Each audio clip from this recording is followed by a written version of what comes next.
Yes, no, maybe. I don't know. Can you repeat the question? You're not the boss of me now. You're not the boss of me now. You're not the boss of me now. And you're not so big. You're not the boss of me now. You're not the boss of me now. You're not the boss of me now. And you're not so big. Life is unfair. Te enseño todo sobre las fracciones sin reprobar en el intento, para que tu mamá no te mire así cuando repruebes la materia. En primer lugar, ¿cuáles son las partes de la fracción? La fracción tiene dos partes: el denominador y el numerador. El denominador indica las partes en las que se divide el entero, y el numerador indica las partes que se toman del entero.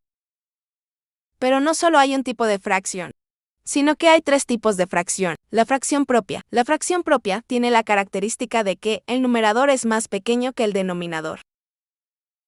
El segundo tipo de fracción es la fracción impropia. La fracción impropia tiene la característica de que el numerador ser más grande que el denominador. El último tipo son las fracciones mixtas. Esta fracción tiene la cualidad de contener una fracción propia y un entero. El segundo tema es la simplificación de fracciones. Para convertir una fracción impropia mixta, necesito dividir el numerador por el denominador tal como se muestra en el ejemplo. Para la conversión de una fracción mixta impropia, tienes que multiplicar el entero por el denominador y luego sumar el numerador tal que así. El tercer tema es la simplificación de fracciones. Para poder simplificar una fracción, necesitas ya saber los números primos, tienes que dividir el numerador y el denominador por el mismo número y el número tiene que ser primo como en los ejemplos. El siguiente tema es la suma y resta de fracciones. Para sumar una fracción, necesitas multiplicar el numerador de la primera fracción por el denominador de la segunda fracción y al contrario multiplicar el numerador de la segunda fracción por el denominador de la primera fracción, luego multiplicar los denominadores. Como en el ejemplo al igual en la resta. El quinto tema es la multiplicación de las fracciones.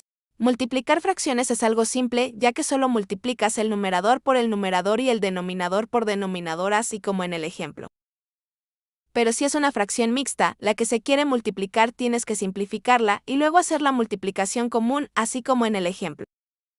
El siguiente tema son las divisiones de fracciones. Para dividir fracciones, solo tienes que multiplicar el numerador de la primera fracción por el denominador de la segunda fracción y lo mismo con los demás números y el resultado quedaría algo así. Ejemplo.